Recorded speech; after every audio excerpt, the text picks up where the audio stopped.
저희는 지금까지 숨어있는 가짜 내추럴을 찾기 위해, 그리고 혹시나 내추럴임을 주장하는 참가자들 중 섞여있을 거짓말쟁이 가짜 내추럴을 색출하기 위해 과정들을 진행하고 있는데요. 오늘은 조금 더 본질에 다가가 볼 생각입니다. 저희는 지금까지 가짜 내추럴 첫 촬영일이었던 4월 17일부터 각 참가자들에 대한 논란과 의혹에 대한 조사를, 송출이 되기 시작한 6월 1일부터는 각 참가자에 대한 제보를 받아왔는데요. 오늘은 그 내용들을 토대로 숨어있는 가짜 내추럴을 찾아볼 시간입니다. 오늘의 주제는 토의입니다. 토의. 어떠한 집단에서 공통의 문제에 대해 협력적 의사소통을 통해 다양한 대안이나 최선의 해결책을 찾는 담화의 유형. 저희는 참가자들과 함께 지금까지의 과정과 그 안에서 보여진 모습들, 그리고 의혹과 논란에 관한 이야기들을 확인하고 그 내용들을 토대로 토의를 통해 가짜 내추럴을 선별하는 시간을 갖기로 결정했습니다. 네, 안녕하십니까. 귀한 시간을 내어 증명을 위해 자리해주신 모든 여러분께 진심으로 감사 인사 올립니다. 자, 오늘은 저희가 시작하기에 앞서 한 가지 공지사항이 있는데요. 익명의 후원자분께서 저희에게 500만 원을 후원해 주셨습니다. 그리고 저희는 그 500만 원을 전부 최종 상금을 올리는 데 쓰기로 결정했습니다. 그래서 이제부터 최종 경합에서 우승한 참가자 혹은 끝까지 살아남아 무대에 오른 가짜 내추럴은 1000만 원이 아닌 1500만 원을 가져가게 됩니다. 후원해주신 익명의 후원자분께 진심으로 감사하다는 인사 올립니다. 감사하게도 어느 날 지인분께서 가짜 내추럴 컨텐츠에 상금을 걸고 싶어 하시는 분이 있다는 연락을 주셨고, 연락을 드리자 정말 원하는 것이 없다며 컨텐츠에 보태달라며 선뜻 500만 원을 송금해 주셨습니다. 진심으로 감사합니다. 더 열심히 하겠습니다. 그럼 이제 저희가 만나 뵙게 된 오늘의 가장 중요한 부분을 말씀드리겠습니다. 오늘의 주제는 토의입니다. 그럼 토의의 룰에 대해서 설명드리도록 하겠습니다. 1. 각 참가자는 정리되어 있는 논란들을 토대로 질문 혹은 의문점에 대한 내용에 대해 질문할 수 있습니다. 2. 각 참가자에게는 3번의 질문 카드가 부여되며 질문 카드는 1회용으로 사용 후엔 폐기되고 3번의 질문을 마친 후에는 발언권을 잃게 됩니다. 3. 각 참가자는 순서대로 룸으로 이동해 질문을 받게 되고 질문은 거절할 수 없으며 어떠한 형태로든 대답해야 합니다. 4. 모든 참가자들의 논란에 대한 이야기를 마친 이후 토의를 통해 서로의 의견을 나누고 이후 투표를 통해 한 명의 가짜 내추럴을 지목하게 됩니다. 5. 각 참가자는 토의에서 지금까지의 과정 등을 토대로 본인이 생각하는 가짜 내추럴이 누구인지에 대해 이야기를 하고 선동을 하거나 침묵을 유지할 수 있습니다. 6. 선동을 한 참가자는 지목한 참가자가 투표에서 최다 득표를 하게 되면 300점을 가져가고 최다 득표를 하지 못할 시 150점을 잃게 됩니다. 7. 침묵을 유지한 참가자는 본인이 투표한 참가자가 최다 득표를 하게 되면 50점을 가져가게 되고 최다 득표하지 못할 시 50점을 잃게 됩니다. 8. 이번 토의의 결과를 통한 투표는 몸의 변화를 토대로 투표하는 것이 아니기에 의심 득표자는 추가 점수를 받지 않습니다. 혹시 궁금하신 거 있으신 분? 한 사람당 3번 질문이 제한되는 겁니까? 아니면 전체 사람들에게 3번의 질문이 제한되는 겁니까? 전체 사람들에게 3번입니다. 모자란데. 그럼 만약에 질문이 겹칠 것 같은 경우에는 주변 사람들이랑 얘기를 해서 질문을 해도 되나요? 네, 맞습니다. 토의의 기본적인 룰은 서로 협의를 통해서 결론을 도출하는 거기 때문에 같이 이야기를 해서 질문을 결정해서 한 분이 하셔도 됩니다. 시작하기에 앞서 한 가지 전달드릴 사항이 있습니다. 지난 의심 투표에서 1표를 획득한 문성훈 선수가 개인적 사정으로 인해 토의에 참석하지 못하게 됐습니다. 제가 지금 교대직을 하고 있는데 교대 근무자가 없어가지고 일하는 곳에서 야간 같은 경우는 전부 휴무를 자제하라고 지시가 내려왔기 때문에 그래서 이제 혼자 따로 촬영을 하게 되었습니다. 문성훈 선수는 본인의 차례가 되면 통화나 문자를 통해서 질문을 받기로 결정했습니다. 그리고 문성훈 선수의 투표는 이미 진행이 된 상태입니다. 그럼 지금부터 논란을 토대로 가짜 내추럴을 색출하는 토의 시작하도록 하겠습니다. 그러면 조영지 선수는 룸으로 이동해 주시기 바랍니다.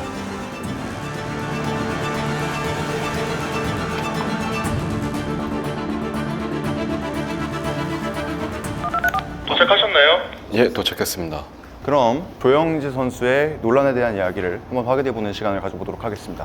이 코치님께서 논란과 의혹에 대해 전달해 주셨는데요. 항상 도움을 주시는 이 코치님 감사합니다. 조영재, 1997년 출생, 키 174cm, 대회 체중 80kg. 조영재 선수는 시즌 1에서의 0.7, 0.37 등 정상 범위를 벗어난 낮은 남성 호르몬. 조용재 선수 시즌 1에서 굉장한 논란을 일으킨 조용재 선수고, 저것이 과연 일반적으로 나올 수 있는 수치냐, 그리고 실제로 의사 선생님들의 인터뷰에 의해서도 이거 나올 수가 없다, 처음에는 이런 이런 여론이 많이 형성이 돼 있었고, 간 신장 등의 문제가 있을 시 처방받는 의료용 우르사 처방. 우르사 처방 같은 경우에도 일반적으로 로이더들이 경구제를 복용을 하면은 간 수치가 2배 이상, 더 많게는 5배, 6배, 저도 뭐 한 8배까지 높아져 본 적이 있습니다. 그럼에도 불구하고 통상적 내추럴 선수들과 비교했을 때 월등한 사이즈 등으로 인한 의욕을 확인했으며 근육을 우리가 모두 봤지만 저는 이제 그걸 보고 이 새끼 100% 로이더입니다 라고 얘기를 했습니다. 상완 사이즈도 말도 안 되죠. 50cm라고 하는 이제 말도 안 되는 사이즈와 이제 볼륨감만 봤을 때도 출홀로는 이거는 불가능하다라는 저는 개인적인 생각을 갖고 있었고, 가짜 내추럴 시즌 1에서 7회 혈액 검사, 3회 불시 도핑 테스트를 통과했음에도 불구하고 보시는 바와 같은 여론을 확인할 수 있었습니다.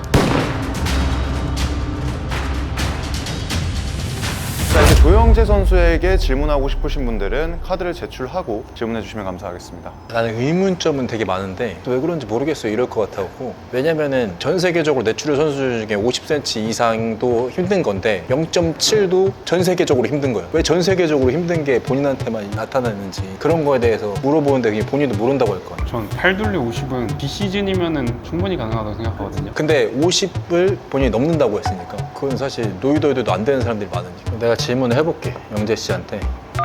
들리십니까, 오버? 네, 들립니다.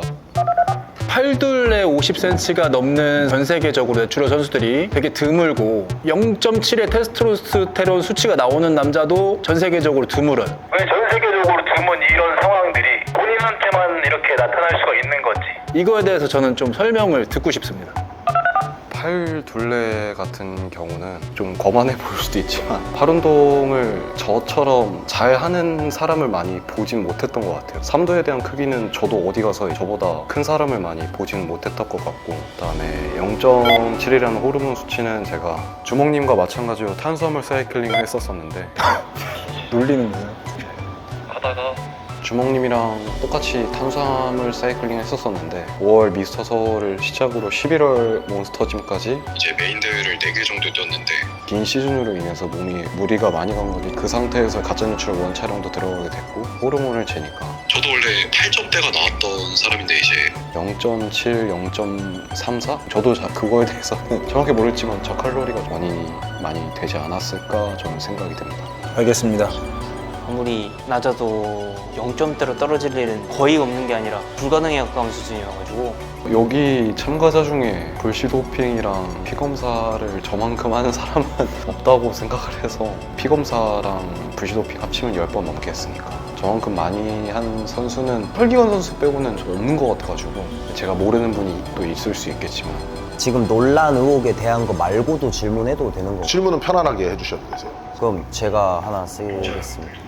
들리십니까? 네, 들립니다. 8월 31일에 가짜 내추럴 최종 경기를 하잖아요. 제가 알기로는 프로퀄리파이어도 메인 경기로 나가는 걸로 알고 있거든요. 저는 근데 진짜 본인이 내추럴이라고 한다고 하면은 내추럴 시합을 신청했나 그게 제일 궁금해가지고. 아직 신청은 안 했고 내추럴 리저널이랑 내추럴 프로퀄리파이어를 신청할 예정입니다. 알겠습니다.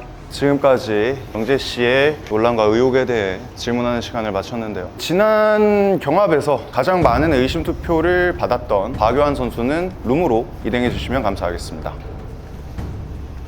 지금 박요한 선수에 대한 논란에 대한 이야기와 의혹에 대한 이야기를 이 코치님께서 간단하게 정리해 주시도록 하겠습니다. 박요한 1999년 출생, 키 173cm, 대회 체중 80kg. 박요한 선수는 한 내추럴 대회에서 우승한 직후 인터뷰에서 작년도 대회에는 69kg이었으나 현재는 80kg으로 대회에 출전했다는 직접 언급 이후 NPCA 내추럴 대회 우승 후 인터뷰에서 현재 코치님이신 강인수 선생님의 코칭을 받고 대회 체중이 이제 69에서 80으로 한 11kg 정도 올라갔다, 이런 인터뷰를 하고 로이더 논란이 엄청나게 생겼는데, 일반적인 체중 증가가 아닌 대회 체중이 늘어난 것은 순수 근육량의 증가이고 1년 사이 11kg에 가까운 체중 증가는 불가능하다는 의혹과 T-100을 넘어서는 T-93이라는 수치에 관한 의혹을 확인했으며 근육량이나 뭐 이런 것들을 내추럴로 보기 어렵다라고 이제 의문을 제기했는데, 제 개인적인 사견으로는 이거는 폐지해야 되는 게 아닌가. 이 키 빼기 100이라는 이론이 이제는 저는 통용이 안 된다고 보기는 해요. 제가 한 말씀 드려도 되겠습니까? 그만큼 짭이 많은 겁니다. 물론 거짓말 치는 새끼들 엄청 많을 겁니다. 보시는 바와 같은 여론을 확인할 수 있었습니다.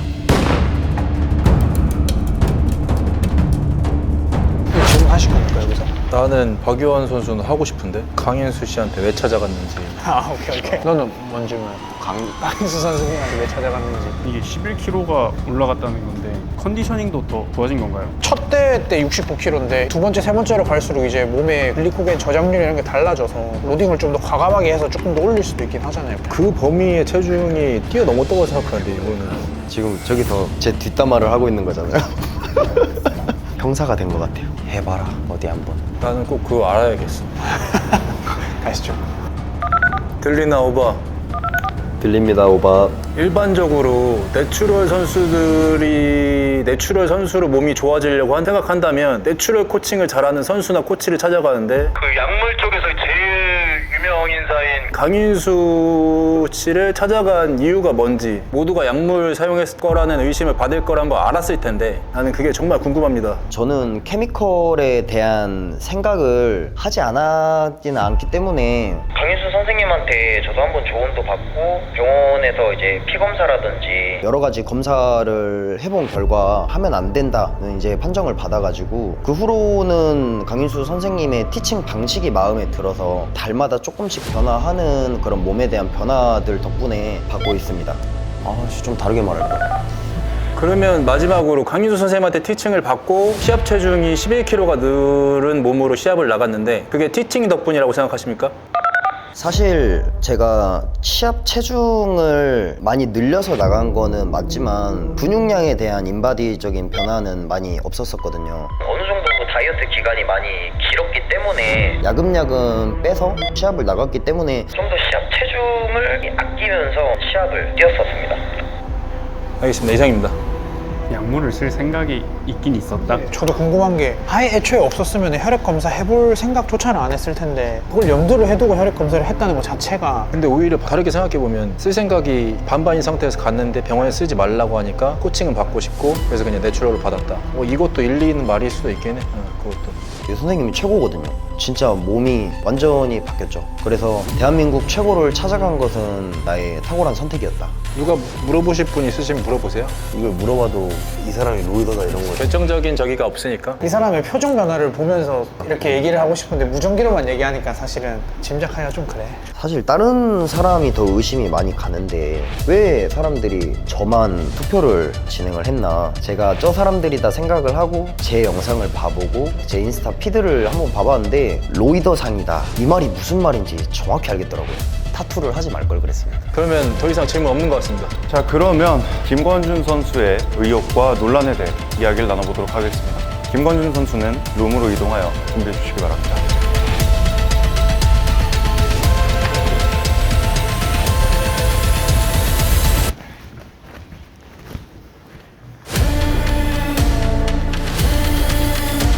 네, 이제 이 코치님께서 김권준 선수의 논란과 의혹을 설명해 주실 시간입니다. 김권준, 2002년 출생, 키 166cm, 대회 체중 73kg. 김권준 선수는 2019년 마이너스 60체급에서 2020년 마이너스 70체급으로 1년 만에 단 2체급으로 올렸다는 제보메일 내용에서 일반적 체중 증가가 아닌 5kg 이상 증명되는 것은 순수 근육량이 증가한 것으로 현실적으로 불가능하다는 의견과 1년 만에 이제 2체급이나 올리면서 이제 사이즈 근질 모두 잡은 게 말이 안 된다. 이 증량 폭을 보면은 정말 이거는 놀랍다라고 좀 표현이 될 정도로 어마어마한 증량을 이루어냈고 그리고 나서 이제 2년 뒤죠. 많은 내추럴 선수들이 주장하는 키-100을 초과한 키-93에서 91 사이의 대회 체중. 내추럴의 한계점. 이거 뭐 안 웃을 수가 없죠. 할 말이 많지만 하진 않겠다. 동나이대 선수들과 차이가 극명한 근질의 차이 등의 의혹을 확인했으며 보시는 바와 같은 여론을 확인할 수 있었습니다. 몇 년 전부터 이 김권준 선수를 나는 의심을 하고 있었어. 그 과정을 아니까. 그때 의심하셨던 이유가 몸이 너무 많이 좋아졌어. 대부 후배니까 학생부 애니까 나는 얘를 알았었는데 이신이랑 이렇게 비교돼서 유망주로 이렇게 나오는데 얘가 완전 1년이 다를 정도로 몸이 완전 좋아지는 거야. 너무. 근데 거의 20살 중반쯤 되면은 그렇게 드라마틱하게 변할 수 있다고 생각은 하는데 그 나이 때는 좀 힘들지 않을까? 너무 단기간에 확 바뀌어가지고. 이신 선수한테 물어봤는데 20보다 세대요. 그리고 엄청 오래 한대요, 운동을. 나 이거 질문 또 하고 싶은데. 저도 물어보고 싶은 거는 19년도부터 20년도까지 이제 거의 10kg 정도 진행한 거잖아요. 사실 다이어트 할 때는 근육량 증가가 저는 불가능하다고 보고 있는 사람인데 벌컥 기간이 얼마였고 다이어트 기간이 얼마였는지, 그러면 그 10kg가 몇 개월 안에 근육량이 증가한 거니까 예리하다. 자꾸 연기를 하는 것 같은 느낌이 살짝. 약간 연기를 하는 것 같아. 저도 질문 있는 게 대보로 뛰면은 미스터 코리아 아니면 전국체전 아니면 국가대표 이 세 개를 목표로 가지고 운동하신 분들이 많은데 이 세 개를 이루지도 않고 젊은 나이에 나왔다는 게 궁금해가지고, 그리고 계속 사설 대회를 뛰겠다 하는데 아무것도 뛰지도 않았고 아무 계획이 없는 상태인데 앞으로 계획은 뭔지 그런 것도 궁금하고 일단은 한번 드시죠. 먼저 할까요? 알겠습니다. 계시나요? 네, 들립니다. 네, 질문하겠습니다. 대보엽 선수로서 활동하면서 국가대표나 전국체전이나 미스터 코리아나 이렇게 큰 목표들이 있는데 그 목표들을 다 이루지도 못했는데 젊은 나이에 대보엽을 나오게 된 이유와, 그리고 앞으로 사설 대회를 뛰겠다 하셨는데 어떠한 계획을 가지고 어떤 대회를 뛰실 것인지 한번 말씀해 주십시오.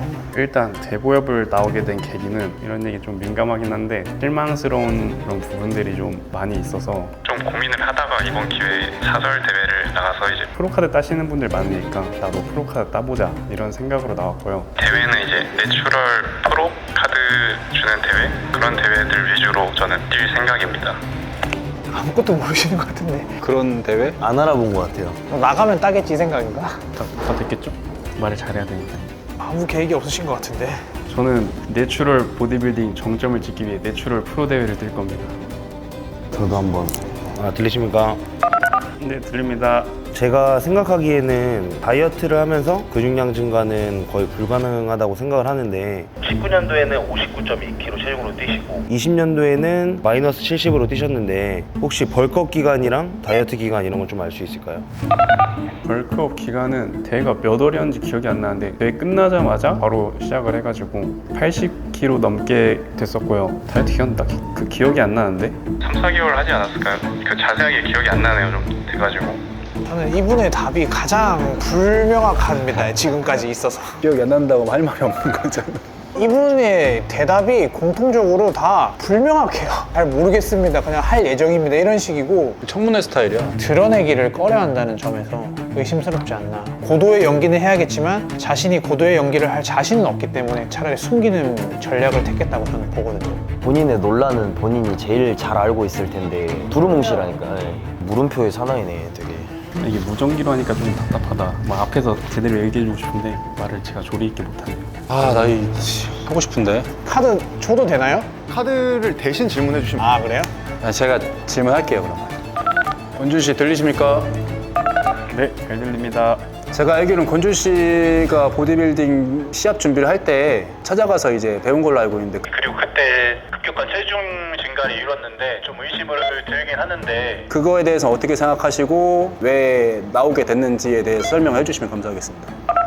일단 대보엽 대회를 어떻게 나가야 되는지 찾아보고 있었는데 그 소속팀 그게 필요하다고 해서 찾아갔습니다. 나오게 된 이유는 말씀드리기 좀 그런데 생각이 좀 이제 많이 달라져가지고 나오게 됐습니다.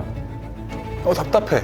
뭔가 이렇게 확 제대로 얘기를 말씀해 주시는 게 없으니까. 근데 권주님께서 이미 대답을 하셨기 때문에 사실상 그 부분은 저희도 클레임할 수 있는 부분은 아니긴 합니다.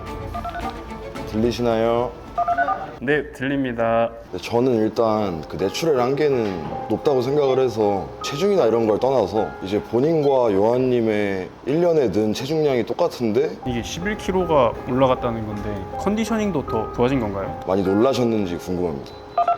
일단 저는 그 마이너스 70을 나갔잖아요. 다음 대회에 67kg 정도 나갔었는데 그때 다이어트 상태가 완벽한 게 아니었고 59kg 때 나갔을 때는 있는 거 없는 거 말려서 나갔기 때문에 저는 근육량이 그렇게 상승했다고 생각하지 않습니다. 아니 이제 김권주님에 대해서 제가 잘 몰랐는데 요한님이 포트폴리오를 보며 11kg가 증량됐다는 거에 놀란 리액션을 제가 봤습니다. 그 후에 김권주 선수가 방에 들어가고 포트폴리오를 봤는데 본인도 똑같이 10kg가 는 걸 제가 보고 본인도 10kg가 늘었으면 왜 그거에 대해 놀랐을까라는 생각을 했습니다. 일단 용환님은 컨디셔닝도 더 좋아졌다고 제가 들었거든요. 근데 저는 그게 아니라서 저보다 근육량이 훨씬 많이 오르신 것 같아서 놀랐습니다. 하나 써라.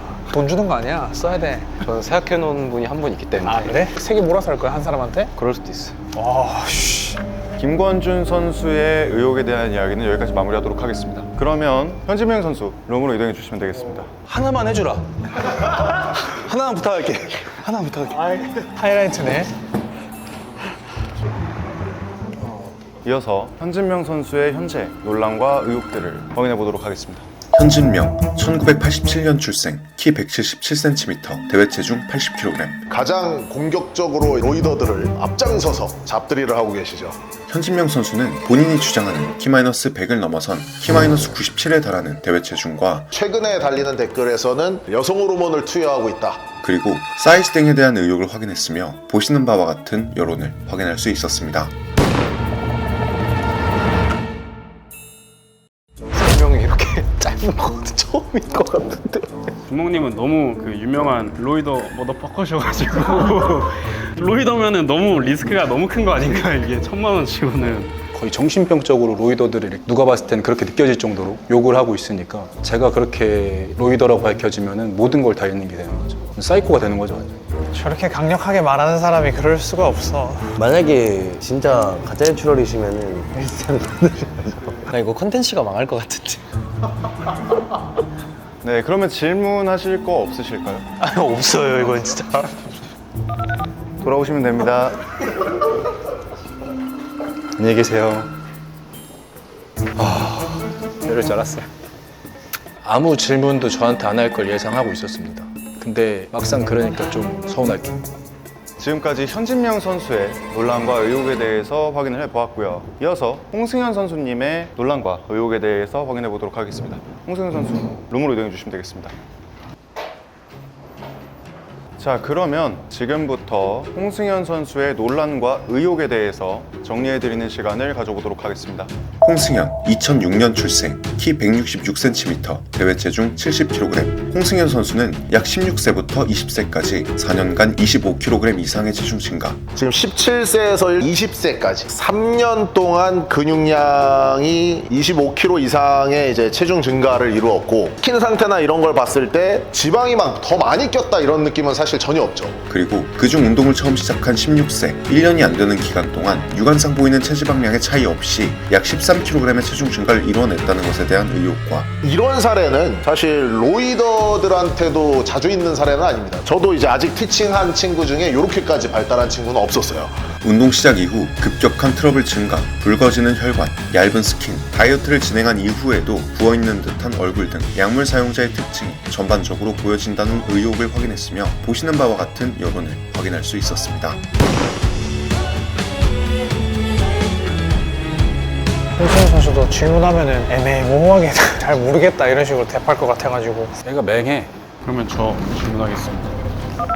홍승현 님이 17살부터 20살까지 3년 동안 25kg 이상의 체중 증가라고 써져 있는데, 그러면 1년 동안 근육량이 어느 정도씩 올랐는지가 궁금합니다. 거의 1년에 5kg씩 올랐던 것 같습니다. 이것도 의심을 해볼 만하긴 한데 나이가 워낙 어리니까, 그리고 아까 여쭤보니까 밥 먹고 운동하고 잠만 잔대요. 충분히 그럴 수 있을 것 같습니다. 저는 일단은 질문하겠습니다. 지금 뭐 수행 능력의 정도랑 어떻게 운동하고 계신지 간단하게 한번 읊어주십시오. 운동은 그냥 처음 시작했을 때랑 똑같이 3분할로 하고 있고, 예전에는 3, 4시간 정도 했는데 요즘은 한 2시간 정도 진행하고 있습니다. 아니 수행 능력도 저기 수행 능력도 좀 알려주십시오. 수행 능력 딱히 잘 모르겠습니다. 그냥 답이 너무 부정확하신데? 워키토키 내려놓으면 끝입니다. 이게 대답을 한 거기 때문에. 처음 들어보는 질문이라 수행 능력 이런 거 딱히 신경을 안 쓰는 부분이 커서 수행 능력이라고 뭘 어떻게 말을 해야 되는지. 정확하게 벤치 뭐 이렇게 물어주세요. 벤치프레스, 데드리프트, 스쿼트 이런 3대 운동 종목에서 중량을 좀 알려주세요. 제가 중량이 좀 센 편이 아니라서 벤치프레스도 급격하게 올라간 것도 아니고 그냥 요즘에도 솔직히 중량을 좀 안 치긴 하는데 아무래도 근육량도 많이 든 것 같아서 최근에 늘지 않을까요? 몇인지 알려줘야지. 숫자를 명확하게 말해달라고 좀 전해주십시오. 네, 승현님 질문에 대해서 답변을 명확하게 해주셔야 돼가지고 중량에 대해서 킬로그램별로 좀 말씀을 해주셔야 될 것 같습니다. 3대가 한 스쿼트는 180으로 3개인가 정도 했고 벤치프레스는 100kg로 10개에서 12개까지 했었고 그리고 데드리프트는 240kg 정도까지 들었습니다. 구라 같은데? 내가 봤을 때 이 친구 말을 잘 못해. 벤치프레스를 무겁게 들어본 적이 없다는 얘기고 벤치프레스를 잘 못한다는 얘기는 아니고. 홍승효 선수님은 일단은 묻는 질문에 한 번에 명확하게 답을 해주지 않고 계속 빙빙 돌려서 말하는 게 뭔가를 계속 숨기려는 사람의 특징 같아 보이고 저는 그냥 늘 똑같이 해가지고 딱히 뭐라고 말할지 몰라가지고 그러니까 약간 자기 몸 대비 중량이 그러니까 내추럴 탑티어 선수들에 비해서 낮으니까 그거에 대해서 의심받을까 봐 지금 이렇게 소극적으로 대답하는 것 같기도 한데 네네, 이건 뭐 의미가 없는 것 같은데. 아직 너무 어려서 말 주변도 없고 말귀도 못 알아듣고. 일부러 말을 못하는 걸 수도 있고 이게 연기일 수도 있는 거야. 아니야, 카메라 안 켜졌을 때도 보면 연기 아니에요. 부끄러워서 말씀을 안 하시는 건지 이렇게 숨기고 싶어서 말씀을 안 하는 건지 정확하게 가늠이 안 가는데 계속 좀 빙빙 돌려 말해서 답답한 부분이 있었습니다. 딱히 그런 거에 신경을 안 써가지고 저는 그런 게 없어서 그냥 원래부터 하던 대로 계속 쭉 해온 스타일이어가지고 몸 대비 중량이 좀 높은 편인 것 같아요? 낮은 편인 것 같아요? 여러분들이 생각하시기에는? 적당한 것 같은데? 저는 딱 적당한 것 같아요. 등이 제일 좋은 거 같긴 했어요. 데드리프트 무게가 많은 거 보니까. 그리고 승현 씨 같은 경우에는 솔직히 얘기하면은 다들 봐서 알겠지만 이제 실제로 봤을 때 이 정도까지는 아니기 때문에 벤치 한 키로 한 10개 정도 할 것 같은 그 정도? 마무리할까요? 여기? 네, 이거는 마무리하겠습니다. 그러면 이어서 조신현 선수님의 논란과 의혹에 대해서 이야기해 보도록 하겠습니다. 조신현 선수님, 룸으로 이동해 주시면 되겠습니다.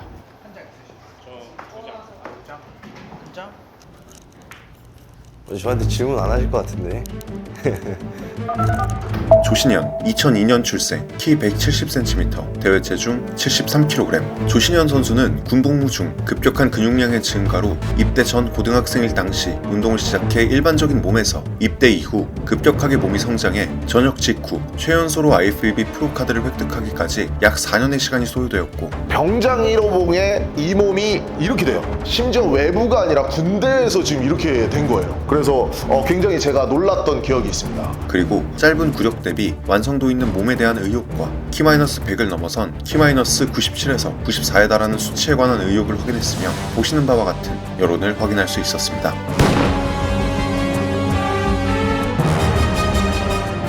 근데 내추럴로 프로카드를 발급을 했는데 조신현 씨가 약물 사용자로 밝혀지면 거래되면 NPC의 입장이 난처해지지. 지금 이제 프로를 따고 나서의 약물 전향을 했을 수도 있는 거니까. 이거 얘기해도 되나? 이미 작년에 내추럴 프로 따고 전환하신 분이 있어요 이미. 그래서 일단 이게 그것도 의심스러운 게 프로카드가 이미 있는 사람인데 여기 나온 것도 의심스러울 뿐더러 그 이유가 나는 지금 이제 그냥 프로로 전향할 거기 때문에 쓰고 나왔다라고 생각할 수도 있고 목소리가 점점 갈수록 약간 남성 호르몬 많이 쓰는 목소리로 변해가. 주먹님이 그렇게 의심하시지 않을까. 아까 목소리 많이 쉬었다고 했잖아. 주먹이도 추천합니다. 저요? 난 피곤해가지고 아니 목소리가 변해가더라고. 그래서 그 호르몬 쓰는 특유의 목소리가 있어. 신현 씨가 좀 의심이 되지 않나. 왜냐면 내추럴 프로라고 해서 안심할 수가 없는 게 그거는 하면은 개인의 자유라서 근데 일단은 아직도 제대로 된 다이어트를 안 들어가고 있으니까 뭔가 계속 다 의심하게 돼. 나도 점점. 신현 씨 의심 1도 안 하고 있었는데 그렇게 말하니까. 왜냐면 이미 선례가 있으니까. 근데 보통 조용히 하지. 왜냐면은 자기의 과거까지 부정당해버리기 때문에 내가 봤을 때 이렇게 좀 공개적으로 하는 거는 지양하지 않을까? 오히려 공개적으로 하는 게 더 힘을 실을 수도 있는. 이틀 전에 내 거에 댓글 남기더라고. 원래 안 남기다가 저는 믿으시죠? 이러면서. 그럼 그거 한번 질문하면 안 되나? 9월에 있는 내추럴 뭔짐을 뛸 건지? 낀데 방금도 얘기하고 왔어. 그럼 카드 아끼겠습니다. 사실 저한테는 아마 질문을 안 하지 않을까. 저는 되게 의심될 만한 몸이다 이런 느낌은 아닌 것 같아서 약점이 없는 몸이다 라는 몸으로 프로카드를 딴 것 같아서 질문이 없지 않을까.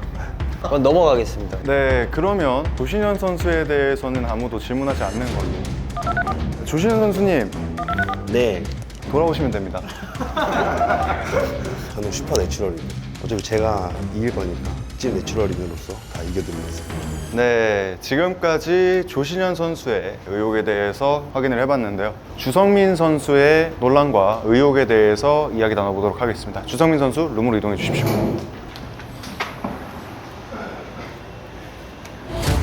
교대하시죠. 주성민, 1994년 출생, 키 175cm, 대회 체중 75kg. 주성민 선수는 현역 한의사로서 한약재 중 와황 등 다이어트나 몸을 만드는 데 도움을 줄 수 있는 약재를 직접 다룰 수 있는 법적 권한을 가지고 있고, 본인이 처방을 할 수도 있고 본인이 권한을 가지고 있기 때문에 마왕이나 이런 것들이 도핑 테스트의 감지도 잘 안 되는 편입니다. 검출되는 그 시기가 짧기 때문에 많은 가짜 내추럴 보디빌더들이 애용하는 그런 약물이기도 하죠. 그리고 무대에서의 강도 높은 컨디셔닝 등으로 인한 의욕을 확인했으며 보시는 바와 같은 여론을 확인할 수 있었습니다. 성현 씨 같은 경우에는 썼다고 해도 여기 쓰는 걸 밝히고 나올 것 같진 않아. 썼다고 해도 몰래 썼을 것 같지? 내가 생각했을 때 여기서 제일 잃을 게 많은 사람 2명이면 요 둘이거든. 왜 질문 안 하세요? 3개 남으셨는데. 아, 해야죠 이제. 질문 없으십니까? 네, 없습니다. 돌아오시면 됩니다. 역시 이어서 현승민 선수님의 논란과 의혹들을 확인하는 시간을 가져보도록 하겠습니다. 현승민, 2002년 출생, 키 182cm, 대회 경험 없음, 현재 체중 106kg. 현승민 선수는 56.6이라는 높은 골격 근량, 그리고 많은 사람들이 이야기하는 내추럴의 한계, FFMI 26을 넘어선 28.73의 수치와 거대한 어깨와 팔 사이즈 등에 대한 의혹. 근육량의 비율로만 따졌을 때는 저보다도 약간 높습니다. 웬만한 풀스택 들어가고 있는 로이더보다도 근육량이 많은 편에 속하세요. 그리고 벤치프레스 160kg 15회, 오버헤드 프레스 140kg 등 강력한 스윙 능력과 근력에 대한 의혹을 확인했으며 보시는 바와 같은 여론을 확인할 수 있었습니다.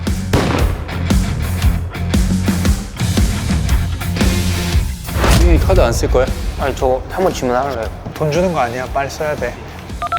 그 최근에 인바디를 쟀을 텐데 골격 근량 변화가 있나요 혹시? 이제 골격 근량은 저도 잴 때마다 다르기도 한데 최근에 재봤을 때 한 53에서 55 왔다 갔다 했었던 것 같습니다. 근데 뭐 워낙 팔씨름에서도 이름 날렸던 사람이라 가지고. 근데 뭐 힘이 세니까는 난 저 스윙이 이해가 되는 것 같긴 한데. 그럼 그거 물어봐주면 안 돼요? 계속 보디빌딩을 할 건지 팔씨름 전환 생각이 있는지. 현승민님은 계속 보디빌딩을 하실 건지 아니면 팔씨름을 가실 건지 그게 궁금합니다. 저는 계속 보디빌딩을 할 거고 보디빌딩 중에서도 내추럴 보디빌딩에 계속 도전할 생각입니다. 그러면 어차피 안 쓸 거야? 아예 쓰세요. 아니. 대신 쓸 수 없으니까 물어봐달라. 다이어트 다 하고 조영재 씨랑 다시 붙으면 이길 자신 있냐고 한번 물어봐 줄 수 있어? 아, 오케이, 알겠습니다. 다 여기 있는데. 다이어트를 제대로 하고 마지막 무대에 서서 조영재 씨와 붙어서 이길 자신이 있는지 궁금합니다. 이제 어떻게 보면 제 생각에 자신감이라는 거는 객관적인 것도 필요하지만 좀 객관성이 없는 자신감도 좀 필요하다고 생각을 해서 이길 자신 있습니다. 목소리에서 이미 자신감이 없어요. 당연히 이길 수 있다고 생각을 하고 그랬기 때문에 참가를 했던 것 같습니다.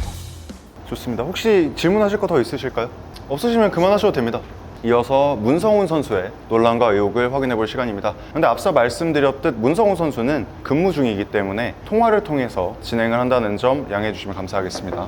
문성훈, 1991년 출생, 키 181cm, 대회 체중 80kg. 문성훈 선수는 통상적으로 진행하는 1일 20에서 30세트를 넘어선 100에서 200세트의 운동과 비정상적인 훈련량 200세트 뭐 이런 걸로 좀 유명하셨었죠. 그리고 4시간에 달하는 고강도 트레이닝 등으로 신경계와 근육의 회복 가능성에 대한 의혹을 확인했으며 보시는 바와 같은 여론을 확인할 수 있었습니다.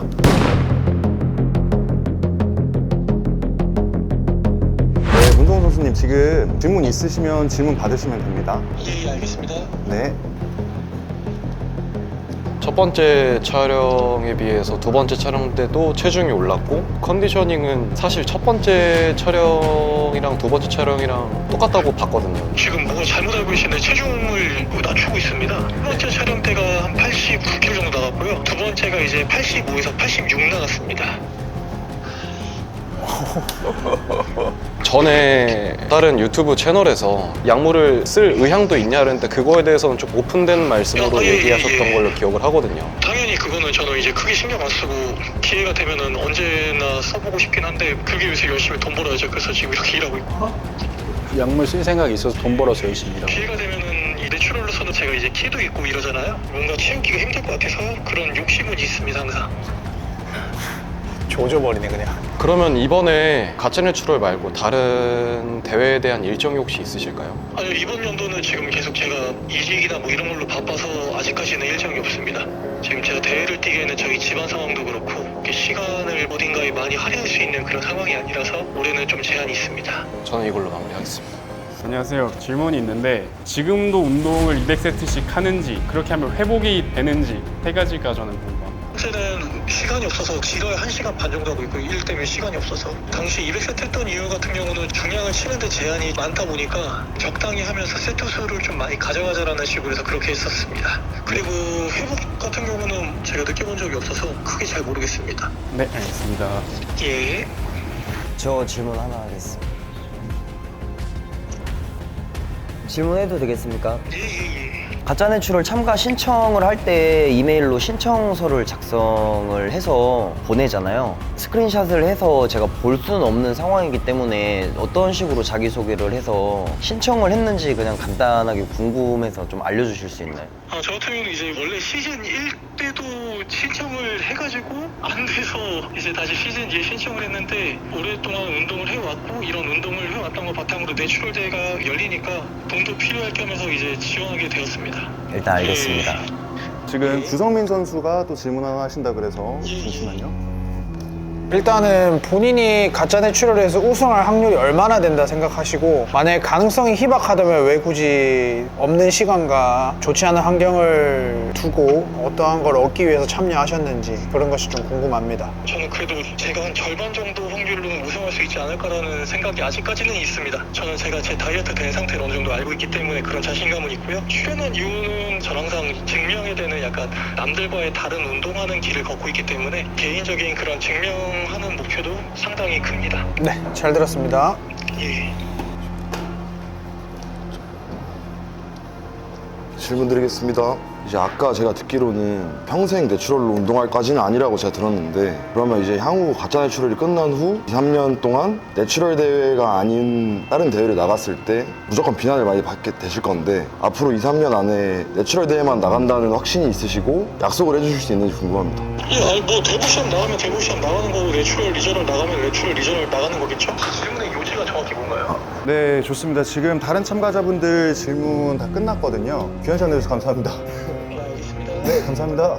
성훈이도 나는 절대 아니라고 생각했는데 이거 갑자기 중간중간 발끈해. 급발진을 해, 애가 갑자기. 승민 씨 얘기하는데 아까 그 무슨 말씀이시죠? 그러니까 이게 약물을 쓰는 사람들은 보통 본인의 결핍을 메꾸려고 쓰거든요. 근데 본인의 결핍이 볼륨감이라고 직접 말하셨잖아요. 그러니까 그것 때문에 제가 질문 드린 건데 레이지가 살짝 오는 거야. 네, 이제 모든 참가자분들의 논란과 의혹에 대해서 이야기를 나눠보는 시간을 가졌는데요. 지금 카드 남으신 분 있나요? 남으신 카드를 가지고는 저희에게 질문하실 수 있습니다.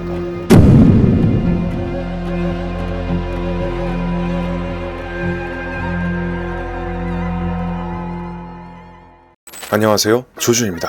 저희를 후원해주고 있는 HDEX가 6월 11일부터 올리브영 홍대 놀이터점에 입점했다는 소식을 듣고 발길을 옮겼는데요. 이게 올리브영의 양말이 같이 콜라보를 했네. 이거 봐봐. 그리고 이게 이번에 새로 나온 바디 스프레이 같은데 머슬맨이 약간 우디 향이라고 그러거든? 굉장히 남성적인 향기가 나는 우디 향이 나는 제품이고 얘는 이제 스트롱 비치 아쿠아 향이라고 한번 맡아보겠습니다. 이거 내 스타일이다. 난 개인적으로 이거 두 번째 스트롱 비치가 약간 아쿠아향 좀 되게 깔끔한 냄새가 나서 이거 되게 좋은 것 같아. HDEX는 앞으로 전국적으로 올리브영 매장 400에서 600개 매장에 입점될 예정이고 입점된 매장에서는 스프레이와 양말 등 HDEX 제품을 만나보실 수 있습니다. 홍대 놀이터점은 제가 애용하는 의류와 가방, 모자, 운동용품 등 남성분들을 위한 스테디셀러 제품들도 구비되어 있는 만큼 관리하는 테토남이라면 들려보셔도 좋을 것 같습니다.